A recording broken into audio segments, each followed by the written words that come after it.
నిన్న జరిగింది.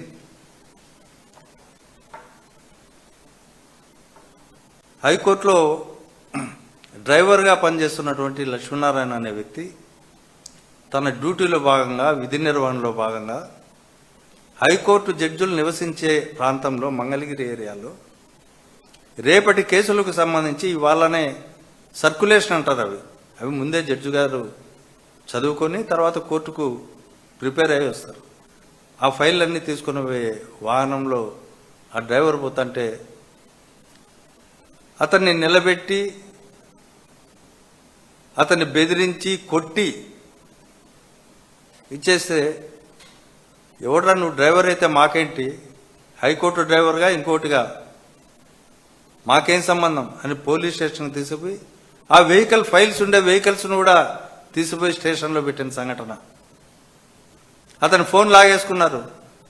నేను ఉన్నతాధికారులకు మా హైకోర్టు వాళ్ళకు ఫోన్లు చేసుకోవాలంటే అవసరమైతే జడ్జిలే ఫోన్లు చేస్తారులే నీకు అని నిర్లక్ష్యంగా సమాధానం చెప్పినారు. కేసు రిజిస్టర్ చేయలే. చివరికి హైకోర్టు డ్రైవర్లంతా కలిసి హైకోర్టు దృష్టికి ఈ విషయం తీసుకొస్తే తర్వాత సిఐ శ్రీనివాసులు పైన కేసు పెట్టడం జరిగింది.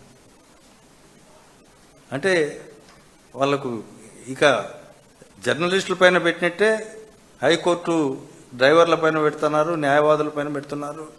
ఈ సొసైటీలో ఎవరైనా పర్వాలా, ఏం చేసినా మా జరుగుతూ ఉంది అని అరాచక పాలన కొనసాగిస్తున్నారు. తర్వాత నిన్న మొన్న అసెంబ్లీలో మనం చూసాం, ఏదో సోషల్ మీడియా నియంత్రణ కోసం ఒక చట్టం తెస్తామంట.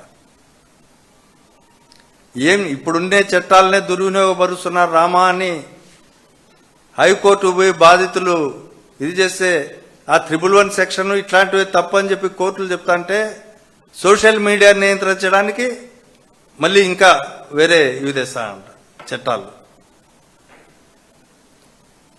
పోనీ చట్టాలు తెచ్చి తప్పు చేసే వాళ్ళను ఎవరిని శిక్షించినా వైఎస్ఆర్ కాంగ్రెస్ పార్టీకి మాకు అభ్యంతరం లేదు. ఏం చేస్తున్నారు మీరు? సోషల్ మీడియా అంటే ఒక వైఎస్ఆర్సీపీనేనా? ఐటీడీపీని ఒకసారి చూడండి. మీ ఫేక్ న్యూస్ ఫ్యాక్టరీలో ఏమేమి అబద్ధాలు ప్రచారం చేస్తున్నారో చూడండి. ఎన్ని అశ్లీల అసభ్య పదాలతో ఎంతమంది కుటుంబాలను, ఎంతమంది నాయకులను, వాళ్ళ కుటుంబ సభ్యులను వేధిస్తున్నారో చూడండి. ముందు వాటిని విదేశాల్లో మీరు రిక్రూట్ చేసుకొని అక్కడి నుంచి దాదాపు పార్న్ అనే చెప్పాల, అంత అశ్లీలత కలిగిన పోస్టులను పెట్టి వ్యక్తిత్వ హననాన్ని చేస్తా ఉన్నారు. ఇది అసెంబ్లీలో మళ్ళా మీరు 2 గంటలు అందరూ ముఖ్యమంత్రితో సహా, హోంమంత్రితో సహా, వాళ్ళ మంత్రివర్గ సహచరులంతా పదే పదే వీళ్ళే న్యాయ పరిరక్షకులు, చట్ట పరిరక్షకులు, దేశంలో వీళ్ళకంటే ఇంకా ఎవ్వరు లేరు, అంత అత్యుత్తమమైన వ్యవస్థ మాది, అట్లాంటి వాళ్ళం మేము వ్యక్తులమని చెప్పేవాళ్ళు. ముందు మీరు మీ టీడీపీ ఫ్యాక్టరీని ఒకసారి అన్నీ తెప్పించండి. మీకు తెలియక కాదు, ప్లాన్డ్గా ఏంటంటే మీకు బాగా నచ్చిన విద్య ఏంటంటే విధ్వంసం మీరు సృష్టిస్తారు, జగన్ గారు విధ్వంసం సృష్టించాడని ప్రచారం చేస్తారు టన్నుల కొద్దీ. మీరు అవినీతికి పాల్పడతారు, జగన్ గారు ప్రభుత్వంలో అవినీతికి పాల్పడిందని చెప్తారు. తర్వాత 2 నాలుకల దూరంతోనే మీరంతా వ్యవహరిస్తున్నారు. అసెంబ్లీ సాక్షిగా నువ్వేమన్నావు? సాక్షాత్తు ముఖ్యమంత్రి గారు ఏమన్నారు?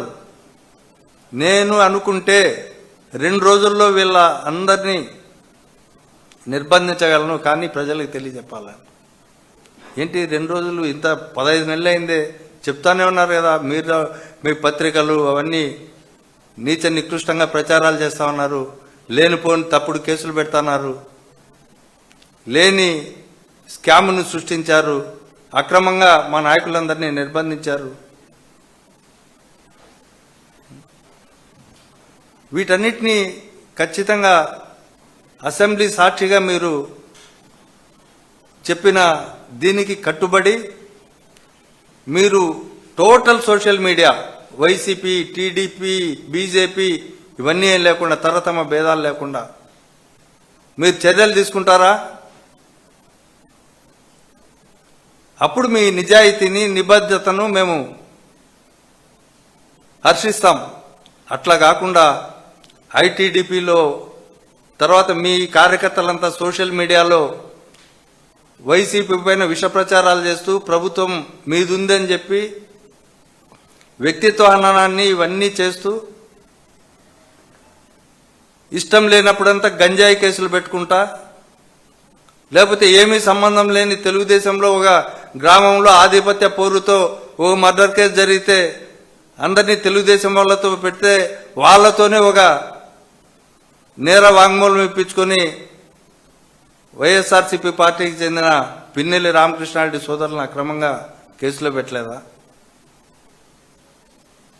అంటే మీరు వ్యక్తులను టార్గెట్ చేసుకుంటే వాళ్ళు తప్పు చేయాల్సిన అవసరంలా ఏదో ఒక రకంగా వాళ్ళని టార్గెట్ ఏదో కేసులో వేధించండి, ఏదో కేసులో పెట్టండి. ఇది కాబట్టి తెలుగుదేశం పార్టీ స్పష్టంగా చంద్రబాబు నాయుడు గారు వాళ్ళ మంత్రివర్గము ఇప్పుడు మీరు ఈ శుద్ధపూస మాటలు, తర్వాత ఈ నీతిమాలిన మాటలు, ఆచరించదగని మాటలు ఇవన్నీ మీరు మాట్లాడి ప్రజలను మోసం చేయొద్దండి. మీ చిత్తశుద్ధి, నిజాయితీ నిరూపించుకోవాలంటే ముందు మీ ఫేక్ న్యూస్ ఐడీడీపీ ఫ్యాక్టరీని మూసేయండి, లేకపోతే దాన్ని ప్రక్షాళన చేయండి. అప్పుడు ప్రజలు హర్షిస్తారు. ఇట్లా వ్యతిరేకంగా ఉన్న వాళ్ళను మాత్రమే మీడియాను వాళ్ళందరినీ ఏమీ చేయకుండా లాస్ట్కి ఏమొచ్చిందంటే ఇవాళ రాష్ట్రంలో ఒక తప్పుడుకే ఏది ఒక అబ్బాయి ప్రొఫైల్ పిక్ పెట్టుకున్నాడు తన సోషల్ స్టేటస్లో, అతని పైన కేసు పెట్టారు. జగన్ గారిది ప్రొఫైల్ పిక్ పెట్టుకున్నామని. అంటే ఇంతకంటే అన్యాయం ఉందా రాష్ట్రంలో? తమ అభిమాన నాయకుడిని వాట్సాప్ స్టేటస్లో పెట్టుకోవడమే నేరమా?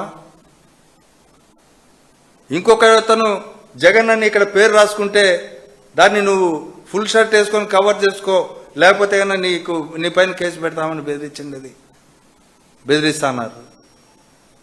స్కూటర్లకు, బైకులకు, కార్లకి స్టిక్కర్లు తగిలించుకుంటే కూడా అడ్డం చెప్తా ఉన్నారు. ఏంటి పోలీస్ వ్యవస్థను ఇంత నిర్వీర్యం చేస్తానన్నారు మీరు? అసలు మీరు మీ పత్రికలు వైకాపా మూకలు, మీరు మాట్లాడే భాష తెలుగుదేశం వాళ్ళైతే కార్యకర్తలు, వైకాపా పార్టీ వాళ్ళైతే మూకలు. జగన్ గారి ఇల్లు అయితే ఇది ప్యాలెస్, మీదేమో చంద్రబాబు గారిది ఇల్లు. భాష 2 సార్లు అత్యాయత్నం జరిగితే దాన్ని వ్యంగ్యంగా కోడికత్తి కేసు, గులకరాయి కేసు. ఆ రోజు జగన్ గారు అప్పులు చేస్తున్నారు, శ్రీలంకన్ చేసేస్తున్నారు అని ఈయన ఇంకా దేశద్రోహి, ఇది మరో సోమాలియా అయిపోతుంది అని చెప్పిన వాళ్ళు ఈరోజు లక్షల కోట్లు మీరు అప్పులు చేస్తుంటే రుణ సమీకరణాన్ని ముద్దు పేరు పెట్టుకుంటారు వీళ్ళు పేపర్ వాళ్ళు. జగన్ గారు చేస్తే శ్రీలంక, వీళ్ళు చేస్తే రుణ సమీకరణ. ఇంత దారుణంగా ఎల్లకాలం కొనసాగదు. మీరు, మీ పత్రికలు, మీ మీడియా వీటన్నిటినీ ఎదిరిస్తూ వైసీపీ సోషల్ మీడియాలో నిజాలు చెప్తున్నారు.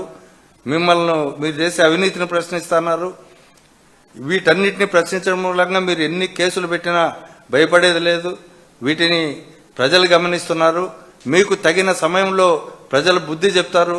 కాబట్టి ఇప్పటికైనా బుద్ధి తెచ్చుకోమని చెప్పి విజ్ఞప్తి చేస్తూ ముగిస్తున్నాం.